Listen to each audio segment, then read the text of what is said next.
All right, we are going to get started right away with our video for lesson 1.5. In this lesson, we will be building upon what we've done in the past. In the past, we measured and classified angles. Now, we're going to identify and use special pairs of angles and identify perpendicular lines. These are very important topics that will be used throughout the rest of the year, so make sure you really pay attention and ask questions when you don't understand. All right, here's a list of your vocabulary. We'll talk about all these vocab terms in length, but you should have already looked these up and gotten definitions written down, and we will talk more about that in this lesson. All right, so first of all, we talk about what adjacent angles are. These are all special angle pairs. Remember that a pair means two. You can't have one angle and say that it is adjacent without mentioning something else. It would have to be adjacent to a second angle. All right, so adjacent angles are angles that lie in the same plane and have a common vertex and a common side, but no common interior points. That means there's no overlap. So here, angles 1 and 2 are adjacent in both diagrams, but these are non-examples. Angle 3 is not adjacent to ABC. They do share a vertex and a side, but angle 3 is inside the other angle, and so we would not say that they are adjacent. A linear pair is a specific kind of pair of adjacent angles where the non-common sides are opposite rays. So angles 1 and 2 form a linear pair. Angles ADB and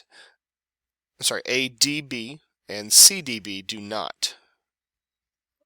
Okay, there's no linear pairs here. There is a linear pair here because we have that straight line. Hence the word linear. And then vertical angles, which we'll get to in a little bit, are non-adjacent angles formed by two intersecting lines, non-adjacent. Okay, so 1 and 2 would be an example of a linear pair, but also 3 and 4.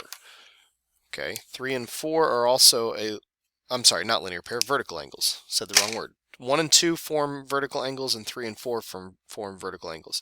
Here we do not have vertical angles because this is not a straight line. We have a bend. And so this is not any example of vertical angles. All right, so we're going to practice. I'm going to give you a chance to try and draw these. I want you to try and draw each of these examples on your own, so you'll need to pause the video. And then when you're ready to check your work against what I show you, then go ahead and push play. All right, if you need more time, again, pause the video. Otherwise, this is what you should have. These angles, 1 and 2, have a common vertex, right there, but they're not adjacent. They don't share a common side. And here we have an example of two angles that share a common side, but are not adjacent. In this case, they do not have a common vertex. You could have also drawn something like this.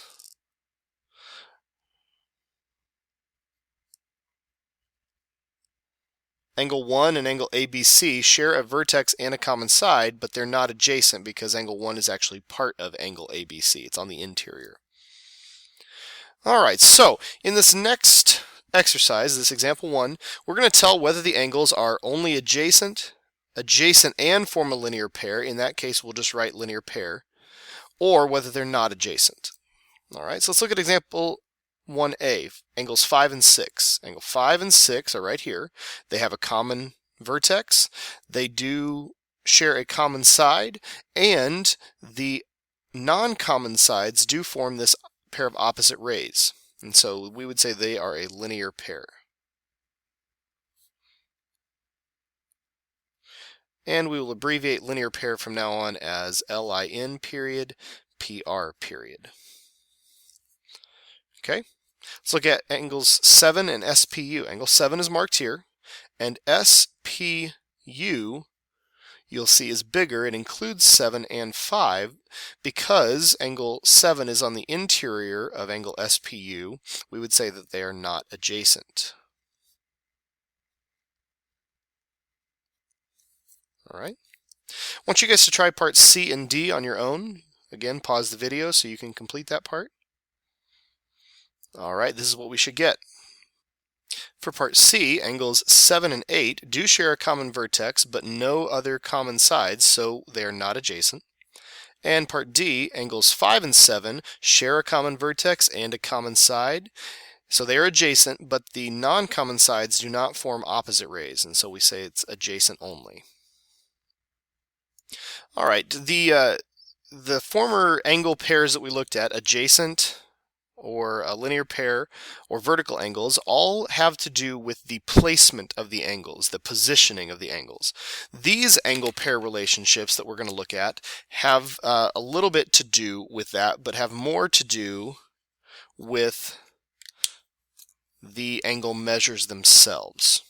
All right, so we talked about what vertical angles are. Because of the way that these lines work, vertical angles will always be congruent. Okay, vertical angles are always congruent. When they're opposite from each other across that vertex, they would give you the exact same angle measure. All right, complementary angles are two angles with measures that have a sum of 90. Not that they're 90 themselves, they have a sum of measures of 90. Okay, so complementary angles have measures adding up to 90. So angles 1 and 2 add up to 90, but also angles A and B add up to 90. Complementary angles do not have to be adjacent. They can be, but they don't have to be. All right. Supplementary angles are two angles whose measures have a sum of 180 degrees. All right. Complementary means they add up to 90. Supplementary means they add up to 180. So 3 and 4 are supplementary, also P and Q. Once again, they don't have to be adjacent. If supplementary angles are adjacent, they will form a linear pair. Angles in a linear pair are always supplementary. All right, and that should be simple to see because they add up to a full 180 degrees straight angle.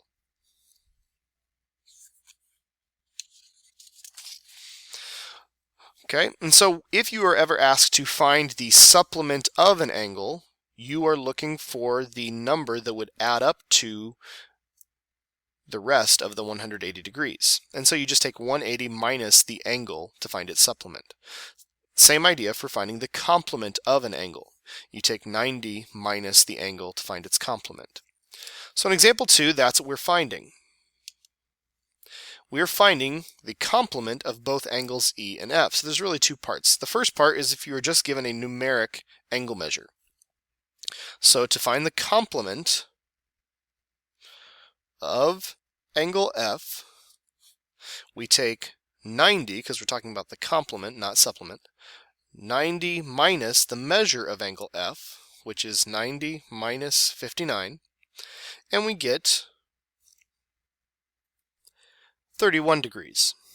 But if we are using an algebraic expression, we're going to find the same process only with the algebraic expression.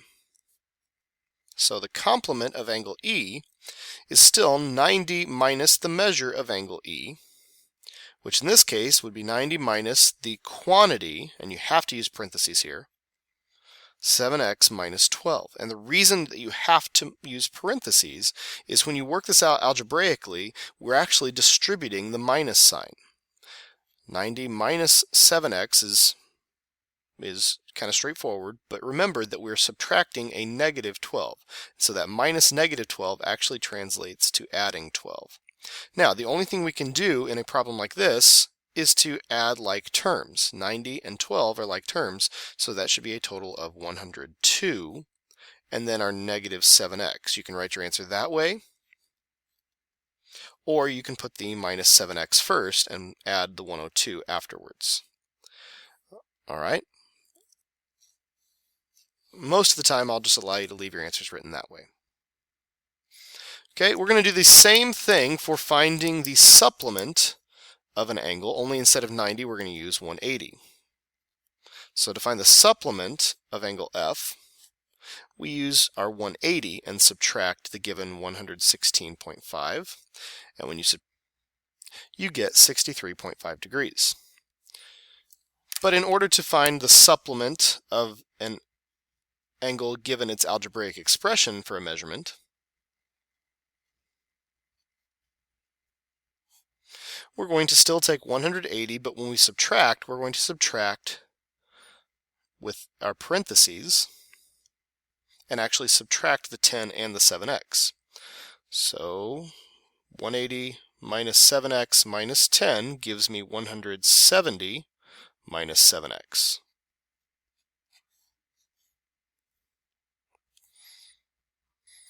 All right, our next example is going to be a little more challenging. We're not going to do all of parts A, B, and C. We're just going to do part A, and then we'll do the others in class.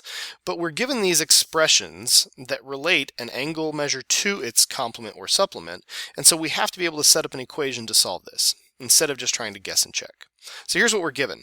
We're given some angle is, and that is, you should remember, gets represented as an equal sign.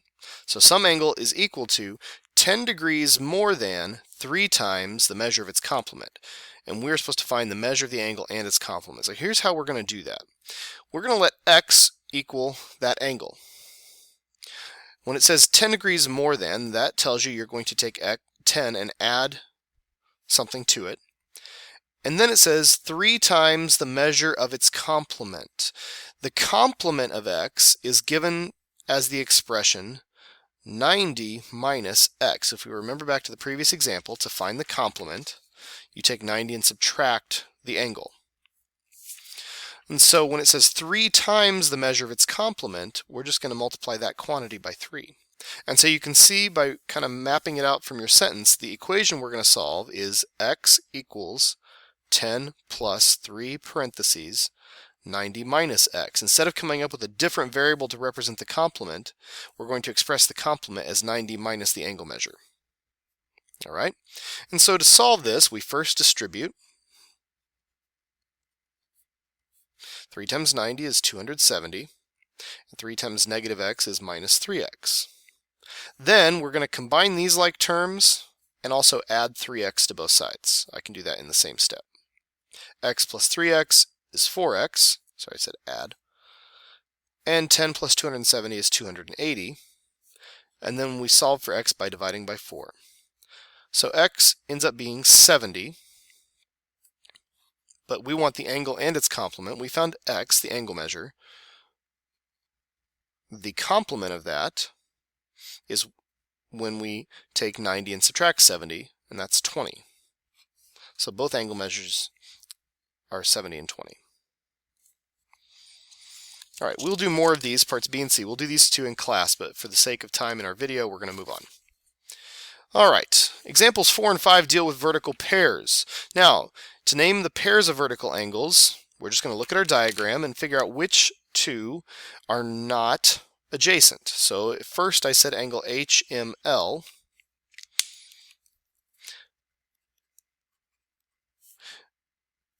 The vertical angle would be JMK. That leaves the other pair of vertical angles, HMJ and LMK. All right? And in order to use this idea to problem solve, remember that vertical angles are always congruent and linear pairs are supplementary. So to find the value of each variable, we're first going to find the value of y, because I can set these two values equal to each other and use the same variable. Since these are congruent vertical angles, 2y plus 6 has to equal 8y minus 102. Okay, I'm going to let you guys try and solve that equation for y, and that means you'll need to pause the video. If you need more time, pause again, but this is what we should get. Y equals 18. And now to find the value of x, we're going to write a different equation. Since I know the value of y, I could plug it back in and find that. All right, but a linear pair, which is what I get with this expression and this expression, for these two angles, remember, a linear pair of angles is always supplementary. So 3x plus 8y minus 102 should equal 180 degrees. Well, we can solve this for x by plugging in for y first.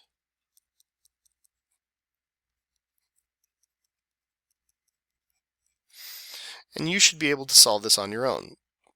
Pause the video and then solve for x and check your answer by pushing play.